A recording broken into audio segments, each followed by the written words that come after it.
Once these Memorial Day meals brought families together, now they've vanished, buried by time like they never mattered.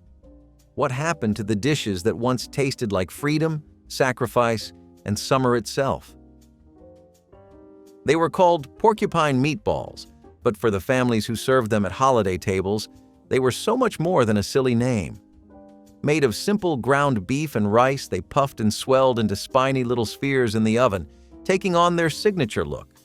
But these were meals of necessity, not novelty. Born during the leanest decades of the 20th century, the Great Depression, the wartime years, they symbolized how a little creativity could make almost anything stretch. When meat was scarce and rice was cheap, this dish fed hungry mouths without drawing too deeply from the pantry. Kids loved them, adults respected them. And on Memorial Day, they offered a hearty bite that filled not just the belly, but the spirit. Today, you might find them in dusty cookbooks or old church recipe pamphlets, but the sound of them hitting a pan is no longer familiar. A generation that knew how to make do, how to turn less into something almost magical, is fading, and with them go the meatballs.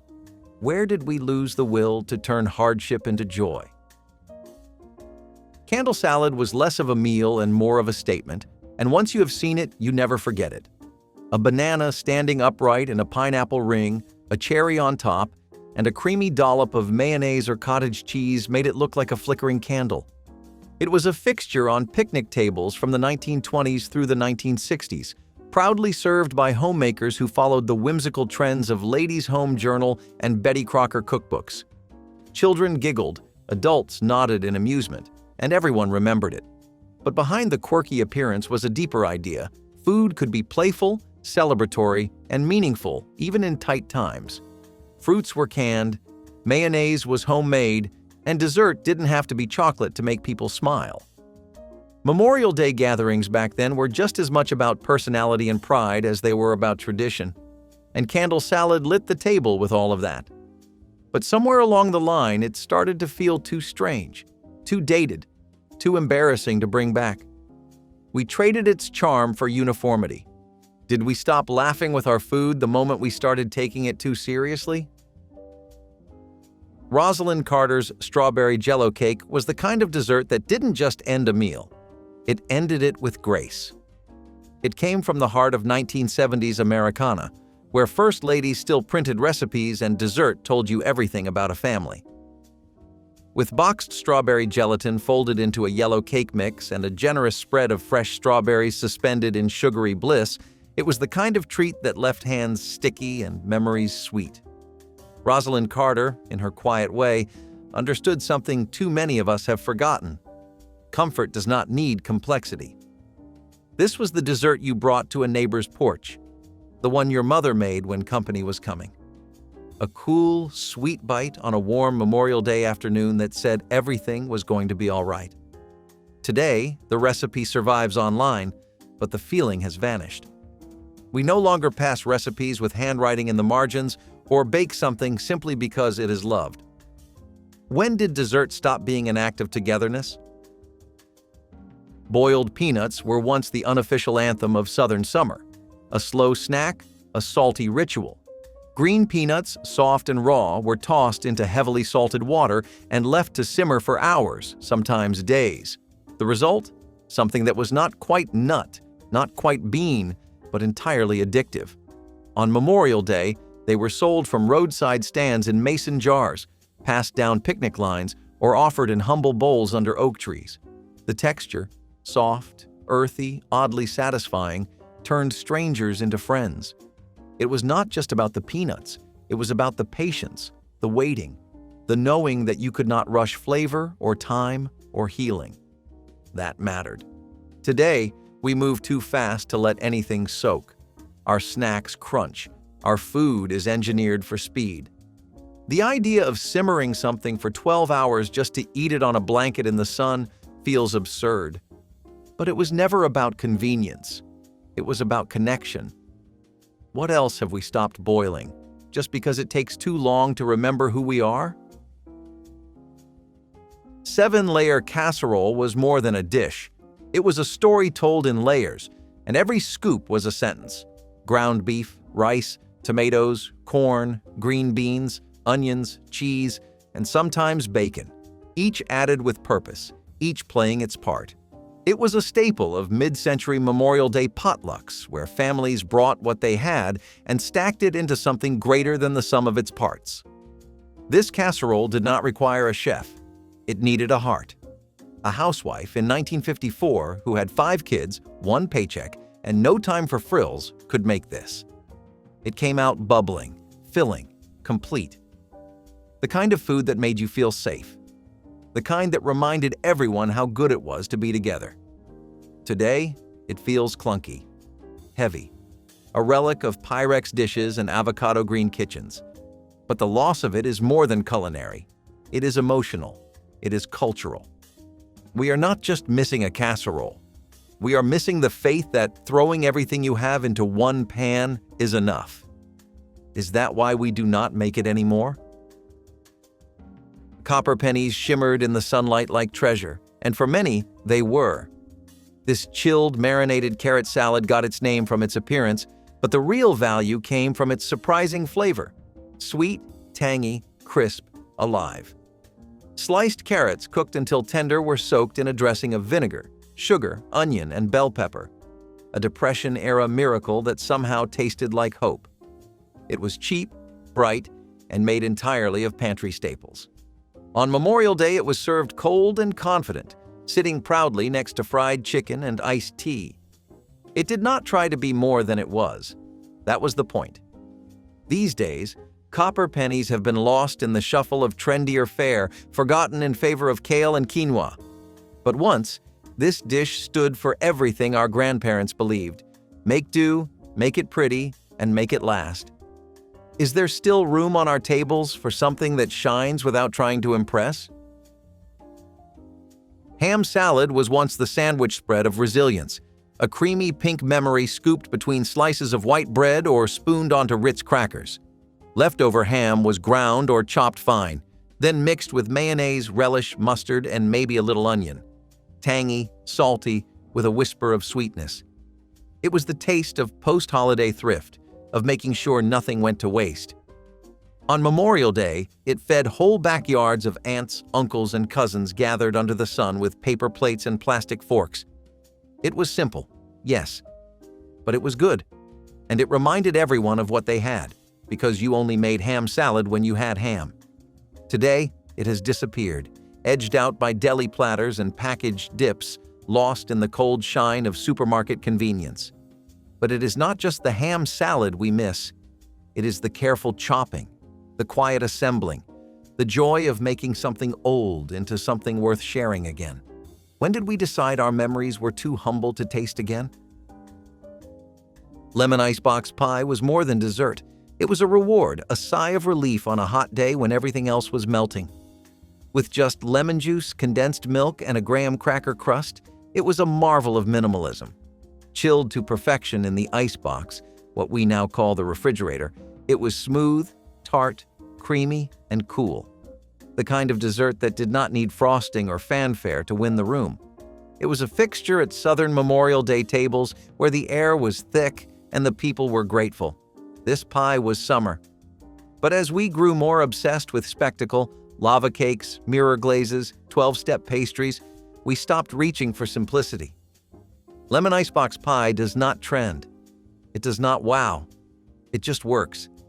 Maybe that is why we lost it. In chasing better, we forgot what was already enough. Do we remember how good it felt to open the fridge and find a little cold joy waiting? Fried green tomatoes were a crunch of Southern wisdom, handed down with a knowing smile. Picked before they ripened, sliced thick, dusted in cornmeal, and fried until golden. They were never meant to impress outsiders. They were meant to stretch a harvest, to turn what was not ready into something worthy of the plate. On Memorial Day, they sizzled in cast-iron skillets on porches and patios, eaten hot with salt and maybe a dab of mayonnaise. They were food with a lesson. That timing was a gift, and flavor could come from patience. We remember the sound more than the taste, that pop and crackle, the bite into something still firm, still green. Now you mostly find them in upscale diners trying to imitate the past, but missing its soul. The real version is fading, and with it, a way of thinking. Can we learn again to love something before it is ripe?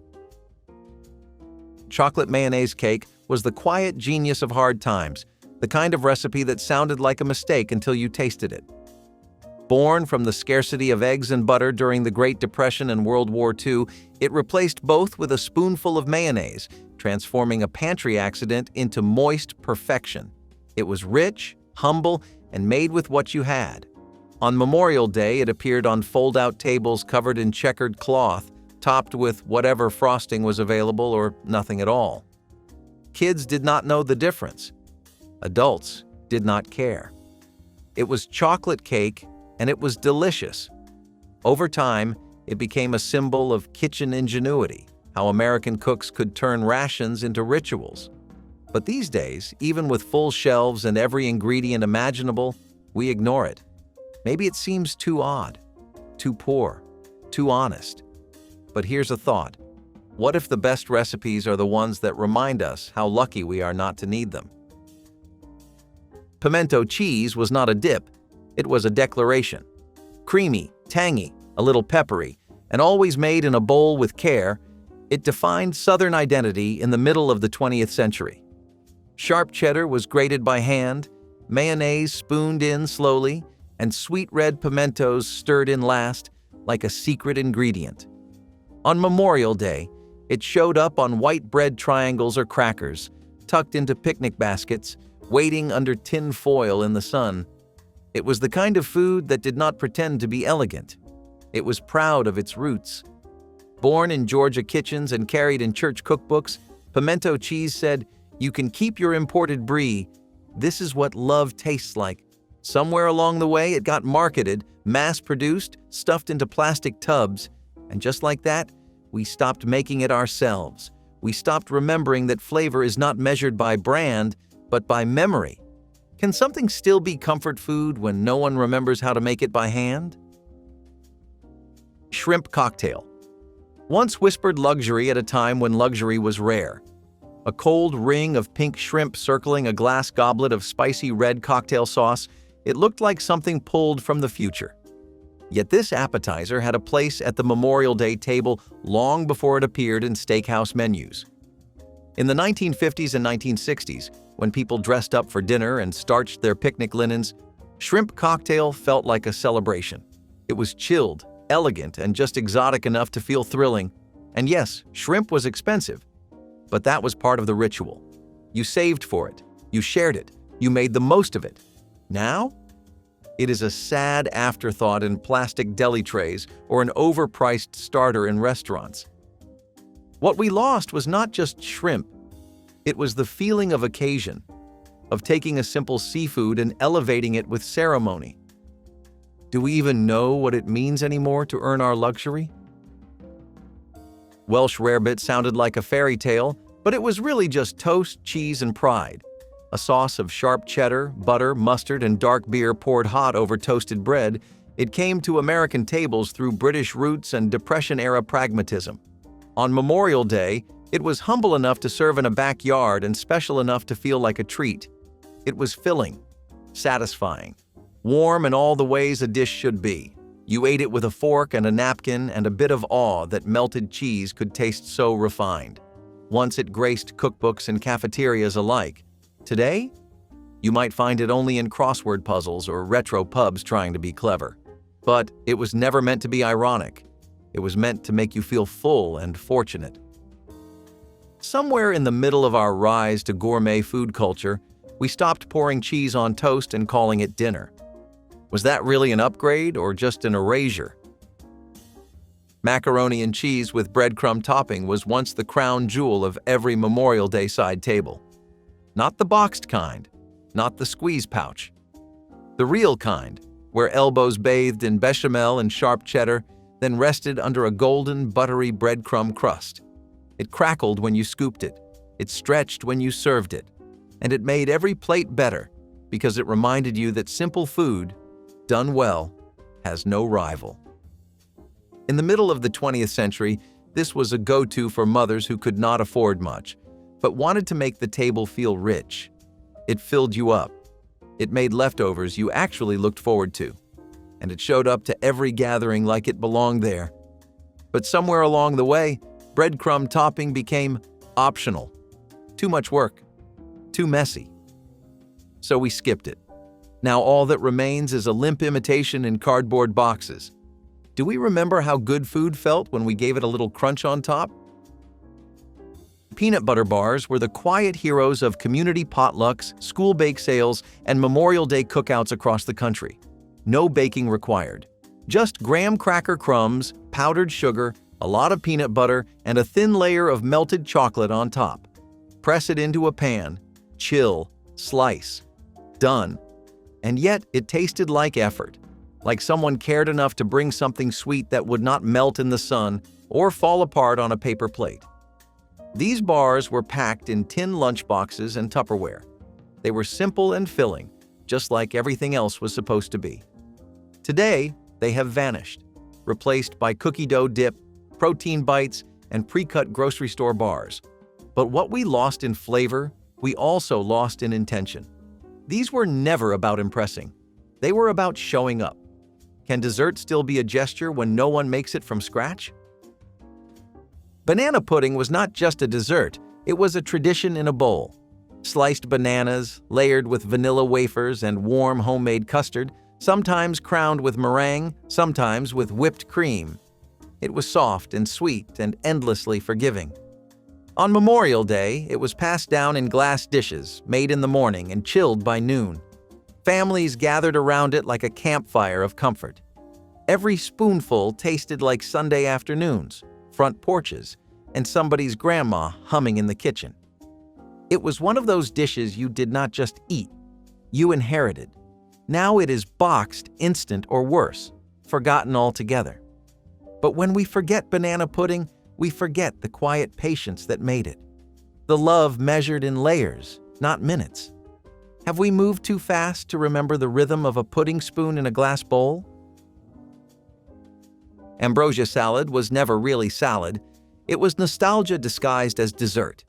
Chunks of canned pineapple, mandarin oranges, mini marshmallows, coconut, and sour cream or whipped topping stirred into a soft, dreamy cloud.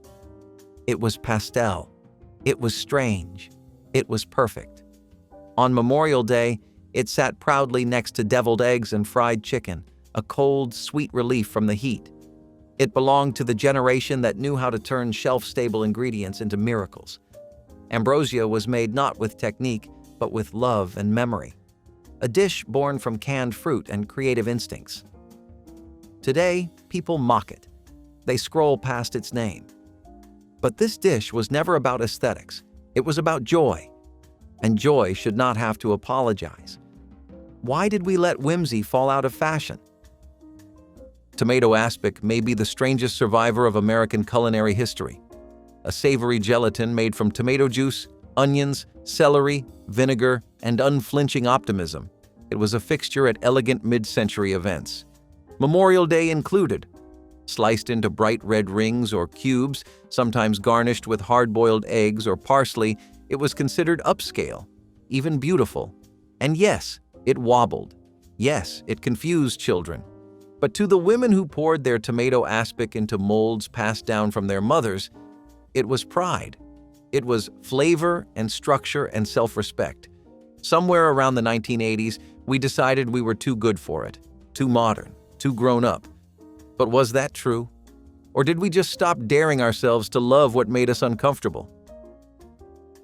Bolognia cake was absurd, shameless, and completely unforgettable.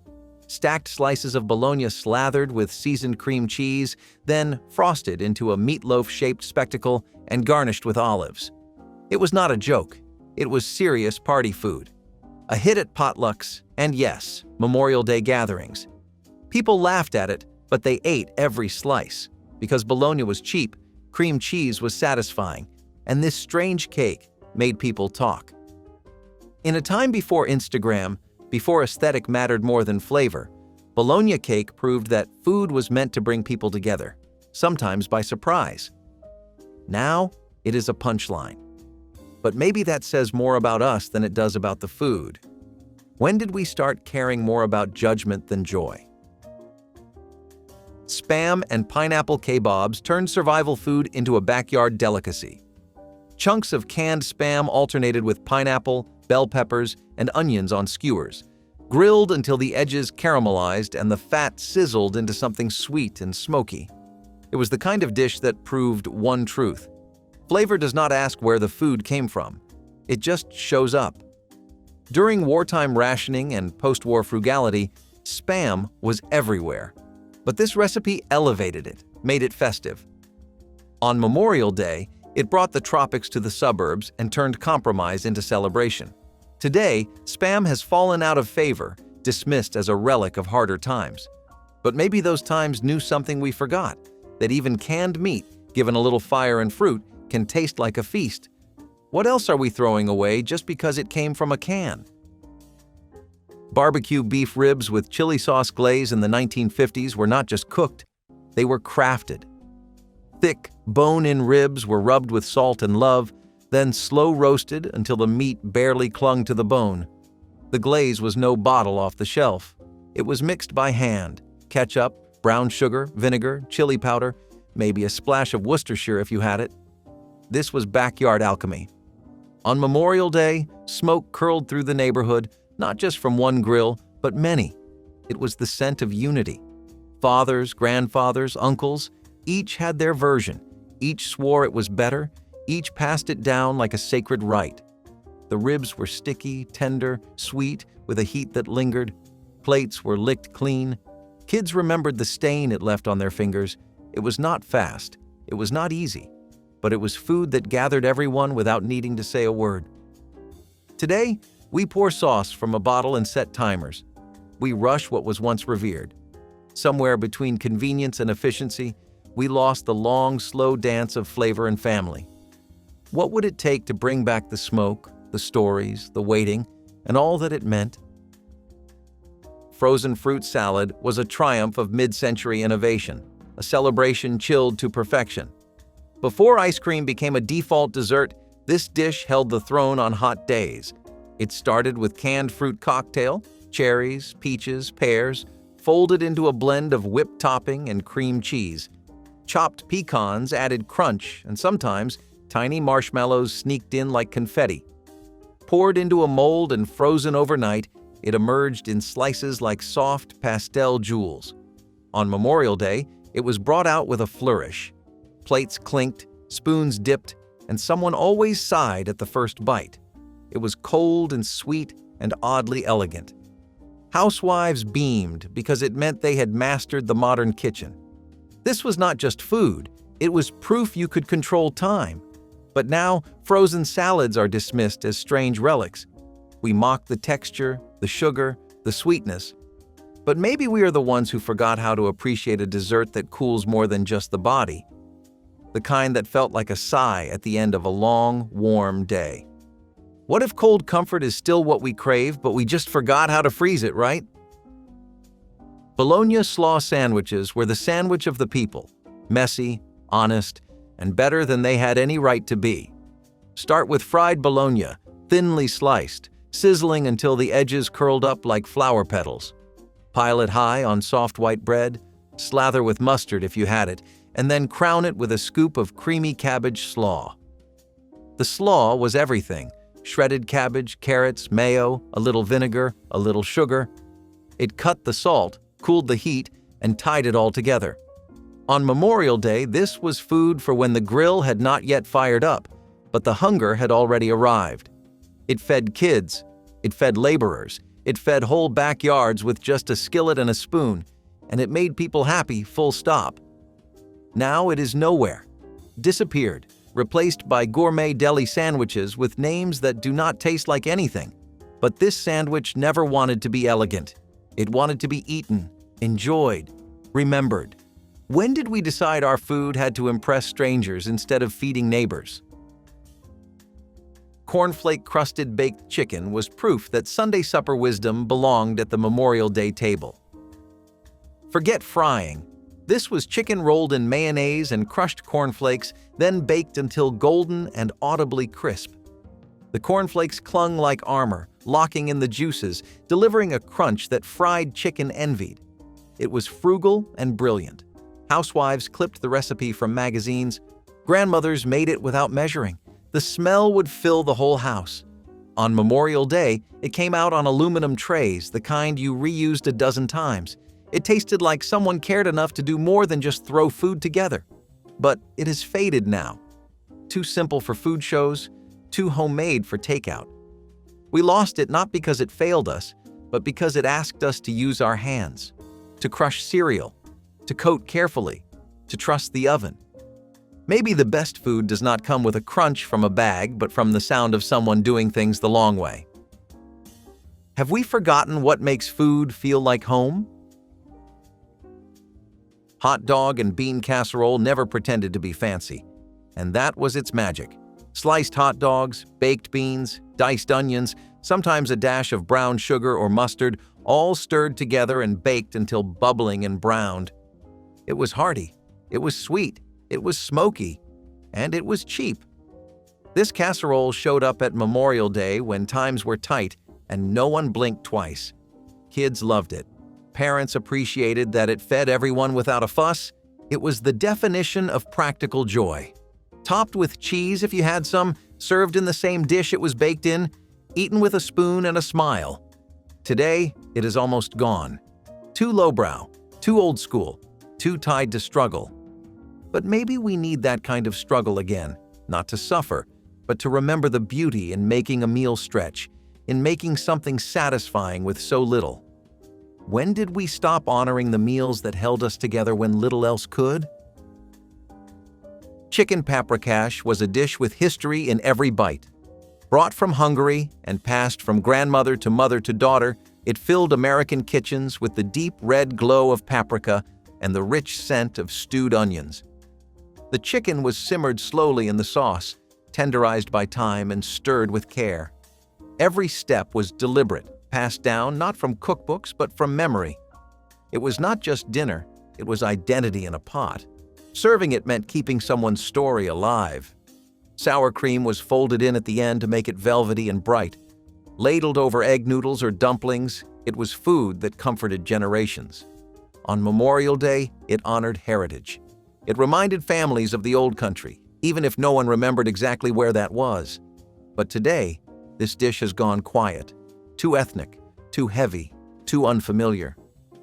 We reach for barbecue sauce before we reach for paprika. And yet, there is a soul in this dish we have not replaced. It is not just about the spice, it is about the stories. Are we letting our roots disappear while chasing flavors that say nothing about where we came from? Macaroni salad with sweet pickle relish was once a staple that showed up chilled, proud, and unapologetically creamy. Cooked macaroni was folded into a mayonnaise-based dressing with chopped celery, onion, hard-boiled eggs, and the unmistakable tang of pickle relish. It was smooth, cool, and just tart enough to stand up to anything grilled beside it. No one expected it to be beautiful. It was practical food, made with intention and care. The relish gave it just enough surprise to make it memorable. It was one of those dishes where leftovers never lasted long. On Memorial Day, it waited patiently in plastic bowls covered in cling wrap, flavors deepening in the fridge overnight. It fed crowds without complaint. It stretched across picnic tables and stayed good for hours. Today, it is seen as bland. It is overlooked, replaced by elevated pasta salads with imported cheeses and obscure herbs. But macaroni salad never asked to be elevated. It asked to be shared. It asked to be appreciated for what it was: reliable, flavorful, and made with care. Have we lost the ability to love food that simply does its job? Cabbage roll casserole was a love letter to old traditions written in layers, not rolls. Instead of painstakingly wrapping cabbage leaves, cooks tossed chopped cabbage into a baking dish with ground beef, onions, tomato sauce, and rice. Baked low and slow, it came out bubbling, rich, and just slightly sweet. It was everything good about cabbage rolls with none of the fuss. A shortcut that did not feel like one, because it still honored the flavor, the texture, and the history. It was a nod to practicality without surrendering the soul of the dish. It was easier, faster, but it never cut corners on taste. On Memorial Day, It fed big families and hungry neighbors. It was cheap, it was filling, it was nostalgic, and every forkful told a story of where someone's people came from. It made dinner feel like history on a plate. But today, it feels forgotten. Casseroles are mocked, cabbage is scorned, and flavor is outsourced to restaurants. But the beauty of this dish was in its homemade roots, imperfect, warm, and complete. When did we decide that food had to be pretty to be remembered? Baked Alaska was a showpiece, a performance in sugar and flame. Layers of cake and ice cream, sealed beneath peaks of meringue, were baked just long enough for the outside to brown while the inside stayed frozen. It was culinary magic, born in the 19th century but cherished in the mid-20th. On Memorial Day, it was brought out as a finale, an edible firework. Guests gasped, children clapped, hosts smiled with pride. It was not just dessert, it was an experience, a feat of timing and courage that made the whole room pause. Even if it melted a little, the memory stuck forever. It required timing, confidence, and a willingness to impress. But it was worth it. Every bite was contrast, hot and cold, soft and crisp, sweet and richer than expected. Now it is nearly extinct. Too fussy, too hard, too rare. But what if we need rare again? What if we need desserts that remind us joy can come from risk, from effort, from wonder? Have we made food too easy to still feel special? Glazed Ham Loaf was a masterpiece of scraps turned sacred. Ground ham mixed with breadcrumbs, eggs, and milk, molded into a loaf and baked with a glaze of brown sugar and mustard. It smelled like Sunday. It looked like celebration. On Memorial Day, it came out hot and glistening, sliced thick, and served with sides that also came from humble beginnings: mashed potatoes, green beans, deviled eggs. What made it special was not the ingredients, but the intention. You used what was left to create something that felt like a feast.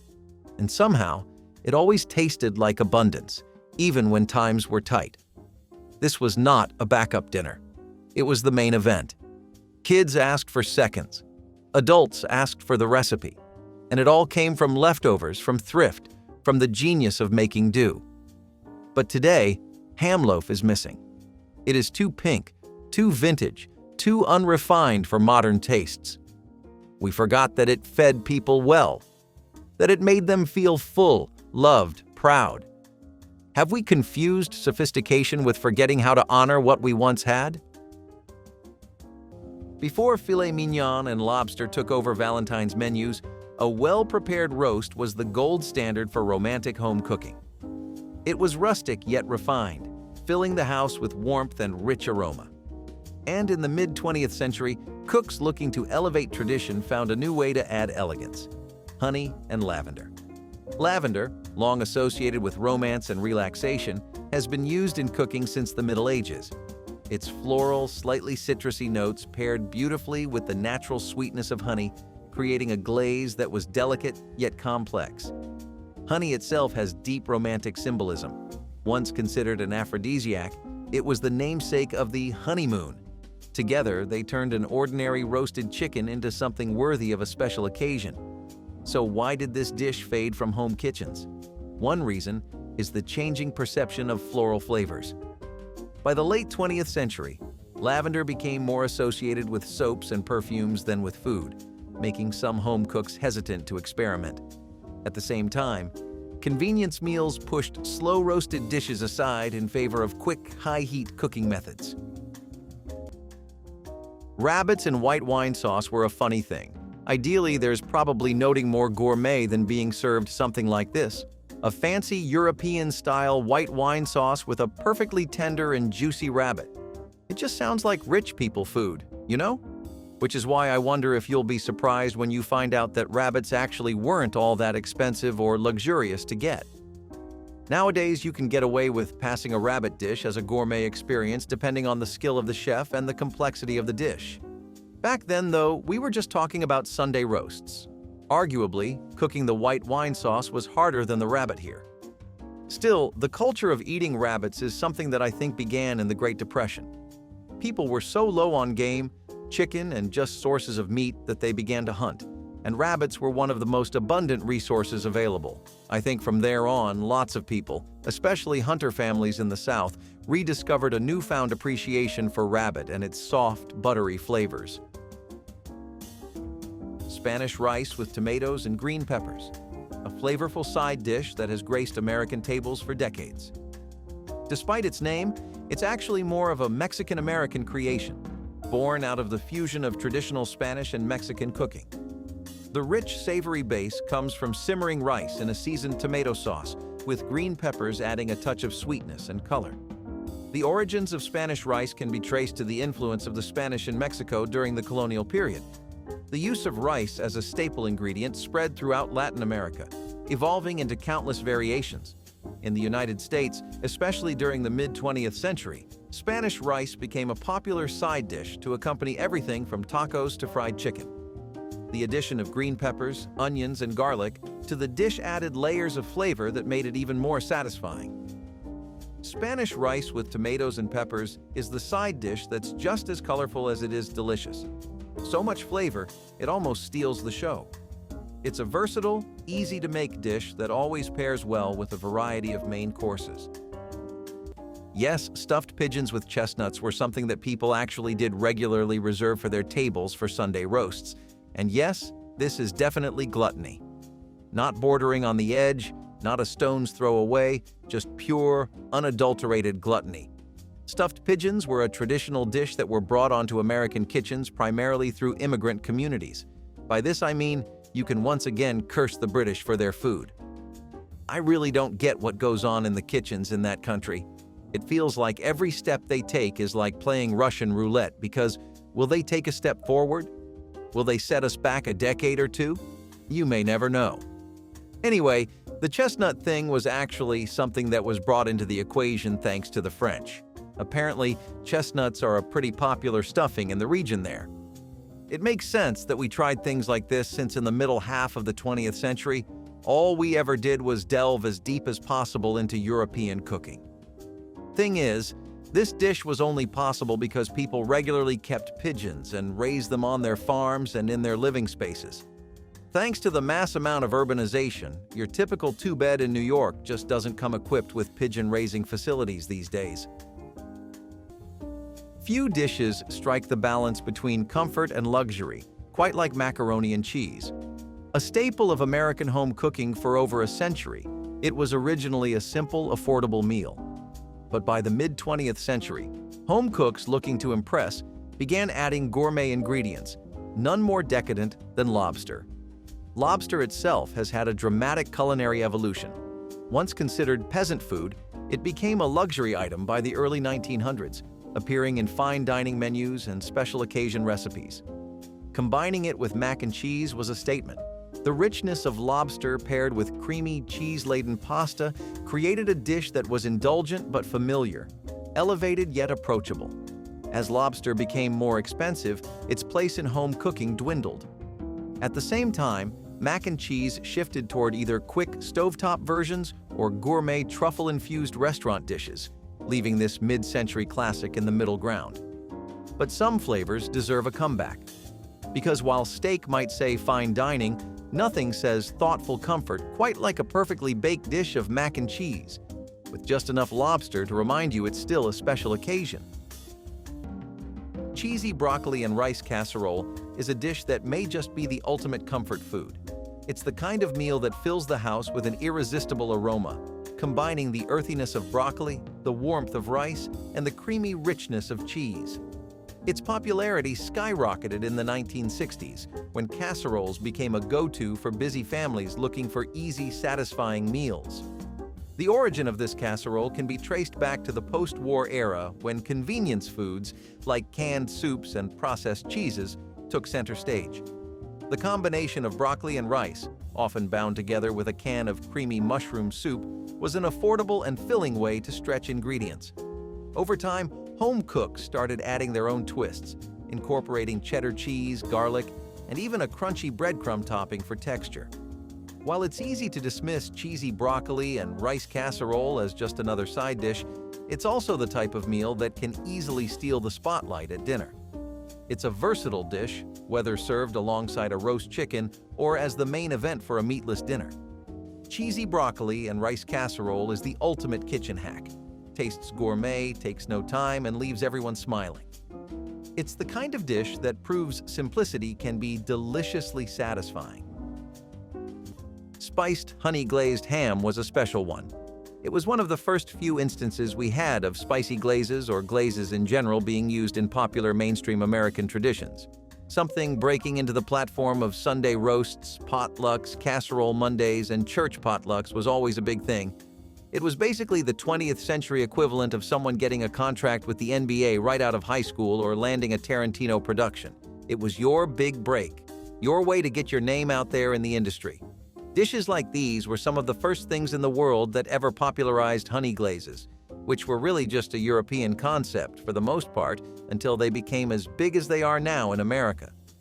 Also, people just got tired of having the same old ham they were always used to. You need to switch things up, man. Keep it interesting. Take yourself out to a dinner you really like, and ham just isn't it. I mean, for breakfast, comfort food days, and intense cravings, I'm right there with you. But there's no sense in sticking to tradition so much you ignore the good ideas out there, right? Would you say you're the type to experiment? And if so, are glazes something you'd play around with?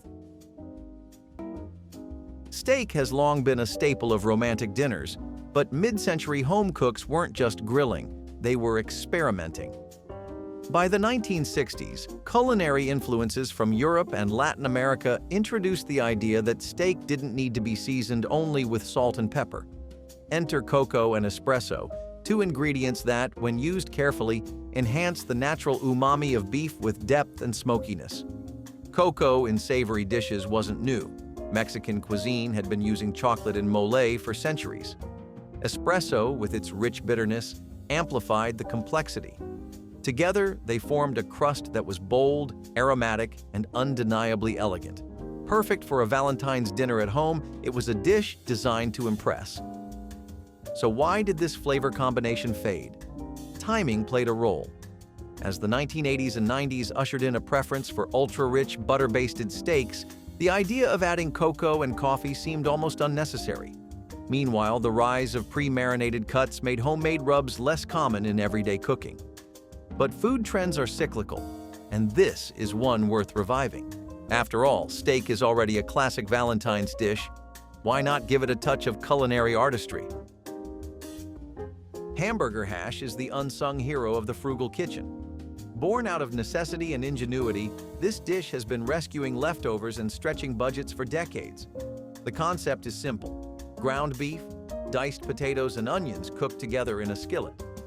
But its simplicity is exactly what makes it timeless. The origins of hash can be traced to the 17th century, when the term came from the French word hacher, meaning to chop. In America, it evolved into a practical way to repurpose leftover meats. By the 20th century, hamburger hash became a staple in many households, particularly during tough economic times, when every ingredient had to count. Potatoes were the perfect partner, cheap, filling, and versatile. Onions, meanwhile, brought a touch of sweetness to balance the savory beef. Some cooks added a sprinkle of paprika or a dash of Worcestershire sauce for an extra punch of flavor. While it may not have the glamour of a Sunday roast, hamburger hash had one major advantage. It came together fast, a blessing on busy weeknights. Hamburger hash proves that even leftovers can shine, especially if you fry them just right. It's a humble dish with a big heart, reminding us that great meals don't need complicated recipes. For decades, mastering the perfect soufflé was considered a mark of true culinary skill. Light, airy, and famously temperamental, these delicate creations were a staple of mid-century fine dining, and for good reason. Few dishes could match their combination of richness and elegance, making them an ideal choice for romantic occasions. Savory soufflés, in particular, had a moment in the spotlight. Cheese, often considered a symbol of indulgence, gave the dish its depth, while thyme, one of the oldest culinary herbs, added an aromatic complexity. Gruyere, a Swiss cheese prized for its nutty, slightly sweet flavor, became the go-to choice, creating a soufflé that was both decadent and refined. For Valentine's Day, serving one straight from the oven was a guaranteed way to impress. Why did soufflés vanish from home kitchens?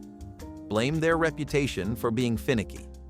By the 1980s, quick, foolproof recipes dominated cookbooks, and soufflés, prone to deflating at the slightest mishap, fell out of favor. At the same time, restaurant trends shifted toward more rustic, hearty dishes, leaving this airy delight behind. You know, guys back in the day used to hunt feral pigs and make wild boar shoulder roasts out of them. Nowadays, they listen to Andrew Tate. You gotta start wondering where we went wrong with everything. No, but really, wild boar shoulder roasts were a thing. And not only were they a thing with a lot of historical and culinary reference. So basically, a super important thing.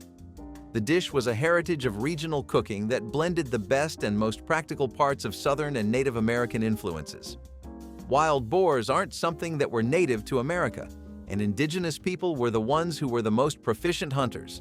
They were also the ones who did the most experimenting and found out that things like smoking and roasting work really well here.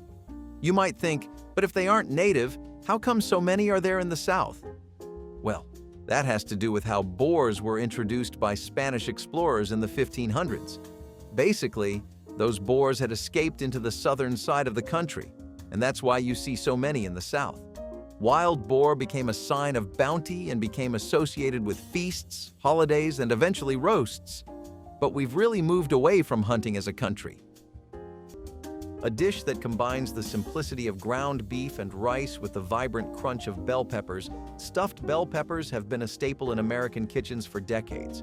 This hearty meal has roots in both European and Mediterranean cuisines, where stuffed vegetables have been enjoyed for centuries. In the US, it became a popular choice for families during the 1950s, with ground beef as the primary filling.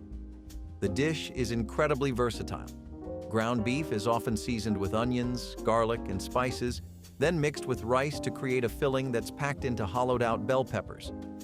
The peppers, typically red, green, or yellow, hold the filling and become tender when baked, infusing the entire dish with a sweet, smoky flavor.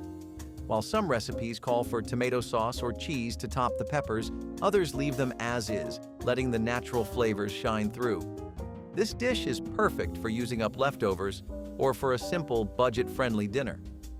Stuffed bell peppers are like a dinner with everything in one package, just like a meal wrapped up with a bow.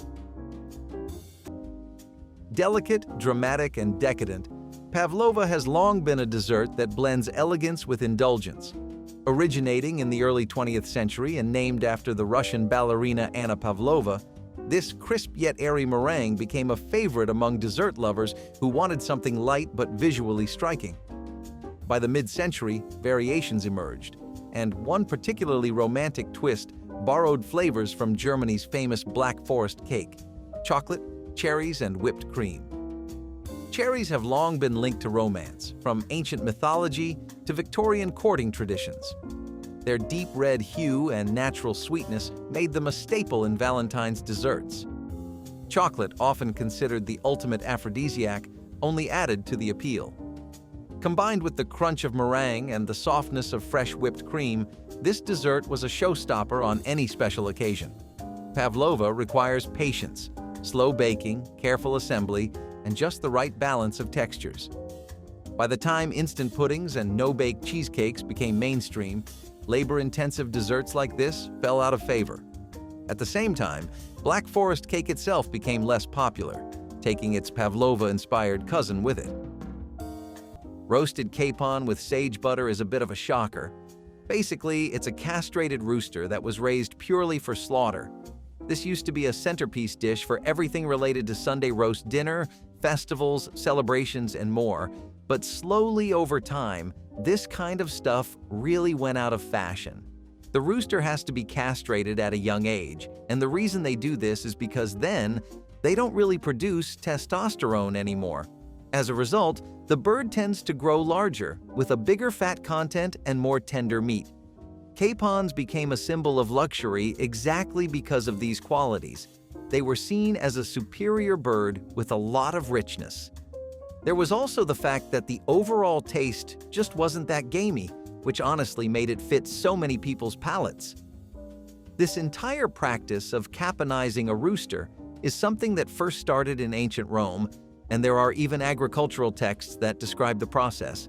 From there, it found its way to Europe, and naturally, they eventually brought it over to us. You can expect a buttery flavor and a very, very crispy skin and tender inside, but thanks to industrial poultry farming and changing tastes, even these outstanding qualities couldn't keep it in the game forever. A true testament to how simple ingredients can create something extraordinary, corn pudding casserole with a sweet custard base is a comforting classic. With its rich, custardy texture and subtle sweetness, it's a comforting side that's just as at home at Thanksgiving as it is at a Sunday family dinner. Corn pudding has roots in early American cooking, influenced by Native American corn-based dishes like succotash.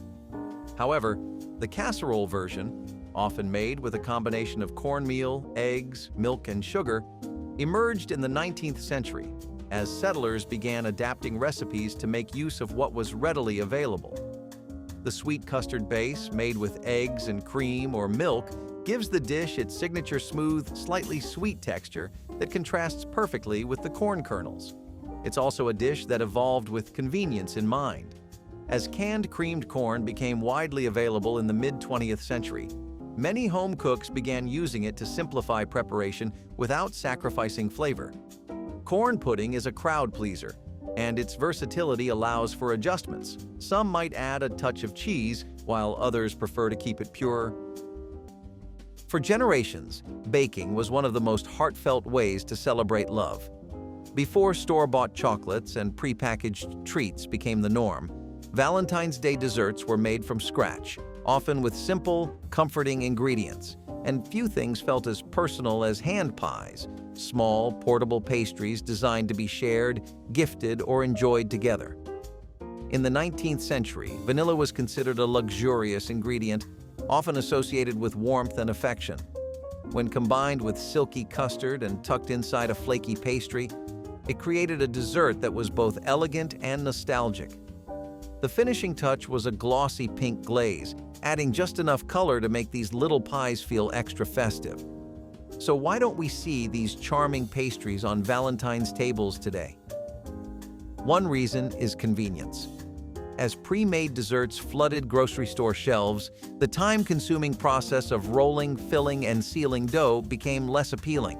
Plus, as chocolate took over as the default Valentine's flavor, vanilla-based treats lost their spotlight. Braised lamb shanks with mint sauce are also something that have a particularly long history in America, and this time, it's with an Irish spin. Now, before we talk about what inspired this, let's talk a bit about the shank in general. This fine cut of meat has always been underappreciated since it came from the lower leg of the animal and was a lot tougher. It was something the wealthy class looked down upon because it was a dish you had to work for. You know, kind of like crabs. The more tender and soft meat was, the easier it was to eat, the more it would be associated with wealth. Lamb was also something that was really common in the 20th century throughout places like New England, where a farming culture really thrived. This rustic dish was a big part of the nose-to-tail style of eating, where families would devour every part of an animal in the name of not wasting a single bit of it. Personally, I think that's pretty considerate and respectful. How do you feel about it, though? While you type it out, let me tell you a bit more about braised lamb shanks. They fell out of fashion because, in general, people just didn't appreciate the gamey taste of lamb too much as time went on, but they were considered a big Sunday roast staple for people who were born in homes with farming-oriented lifestyles. Roast chicken with stuffing and green beans is a meal that evokes family gatherings, holidays, and a sense of home. This classic dinner has long been a centerpiece of American dining, combining practicality with elegance. Roasting chicken is one of the oldest cooking methods, but by the 20th century, it became a weekly tradition for many households. Chickens were relatively inexpensive, easy to prepare, and, if seasoned and roasted just right, deliciously satisfying. The key to a perfect roast chicken lies in the balance: crispy, golden skin on the outside and juicy, flavorful meat inside. Stuffing or dressing, depending on your regional preference, traces back to ancient Rome. By the time it reached American kitchens, cooks used bread cubes, herbs, and sometimes vegetables to create the savory, aromatic side we know today. While traditionally cooked inside the bird, many began baking it separately for a crispier texture, what some might call progress. Green beans complete this trio, often sautéed with garlic, almonds, or a touch of bacon. They brought a fresh, vibrant contrast to the richness of the chicken and stuffing. If you roast a chicken and make stuffing, you're not just making dinner, you're making memories. And for anyone who's ever had the leftovers, the memories taste just as good the next day. Delicate, buttery, and elegantly piped sandwich cookies were once a hallmark of refined baking. In mid-century kitchens, these treats weren't mass-produced. They were carefully crafted, often reserved for special occasions like Valentine's Day. Among the most beloved were Viennese whirls, a nod to the fine pastry traditions of Austria, filled with rich buttercream and fruit preserves. Raspberry and almond have long been a classic pairing. Raspberries, with their vibrant tartness, brought contrast to the sweetness of the cookie, while almonds, associated with love and good fortune for centuries, added depth and aroma. The combination was a real sensory experience, from the crisp bite to the melt-in-your-mouth finish. So why did these elegant cookies disappear from Valentine's tables? Part of the reason was convenience. By the late 20th century, store-bought sandwich cookies became the norm, offering sugary fillings with a longer shelf life but less character. At the same time, home baking shifted towards simpler, larger desserts, pushing labor-intensive piped cookies into the background. Yet, few treats feel as special as something homemade, piped by hand, and filled with care. Because sometimes, love is best expressed in the smallest, most thoughtful details. Some traditions die super hard, though. Braised oxtail roast and oxtail in general is something you probably never will be able to separate from the African-American community here at any point in time. Hey, it's not like other people don't enjoy it, but if you want your oxtail done right, authentic and exploding with flavor, you best go to a black mom. You might be wondering where the roots of all this stem from. Well, besides just how oxtail was given to slaves because it wasn't as desirable of a cut of meat as others, African-American cuisine often takes on a lot of influence from West African culinary traditions too. Lots of dishes like egusi stew, for example, also feature bone-in cuts of meat. Braised oxtail roasts, on the other hand, were a stew that was just really hard to beat. After emancipation, most African-American communities started to rely on oxtail a lot, and braised oxtail roasts became a key part of Sunday roast culture for a lot of families. It's still probably the most prevalent thing on the list today, at least for now. With a name that evokes a French bistro and a flavor that feels like home-cooked comfort, chicken fricassee bridges the gap between elegance and nostalgia. This classic combines tender chicken with a creamy, flavorful sauce and an assortment of vegetables. The roots of chicken fricassee lie in French cuisine, with the term fricassee appearing as early as the 15th century. What sets it apart is the technique. Chicken pieces are first browned lightly, then simmered slowly in a sauce that often blends broth, cream, and a touch of white wine. Julia Child famously described it as halfway between a sauté and a stew. And if Julia said it, it must be true. Vegetables like carrots, celery, mushrooms, and pearl onions elevate the dish, adding texture and natural sweetness to complement the savory chicken. In many American households, this meal became a way to transform humble ingredients into something elegant. While its name might sound intimidating, chicken fricassee is surprisingly practical. It's one pot, easy to make, and the leftovers taste even better the next day, if they survive that long. Fricassee is the dish that makes you feel like you've been to Paris, even if your passport expired decades ago. Savory dishes have always had a place in Valentine's Day celebrations, even if desserts tend to steal the spotlight. In mid-century America, a romantic meal wasn't complete without a carefully crafted pastry dish, and tarts fit the bill. With their delicate crusts and rich fillings, they offered elegance without requiring the grandeur of a multi-course feast. Tomato and basil, a combination rooted in Mediterranean cuisine, brought both vibrancy and depth to these creations. Tomatoes were once considered an aphrodisiac, earning them the nickname love apples in 16th century Europe. Paired with aromatic basil and a velvety cream base, they turned a simple tart into something special. For Valentine's Day, these dishes were often shaped into hearts or decorated with carefully arranged tomato slices for an extra romantic touch. So why don't we see these savory tarts on modern Valentine's menus? For one, trends shifted toward either indulgent desserts or high-protein entrees, leaving little room for in-between dishes. Additionally, the rise of fast, grab-and-go meals made from scratch pastry feel like a lost art. Before you go, tell us in the comments which forgotten dish you remember most, then like this video and subscribe so we can keep rediscovering the flavors the world left behind.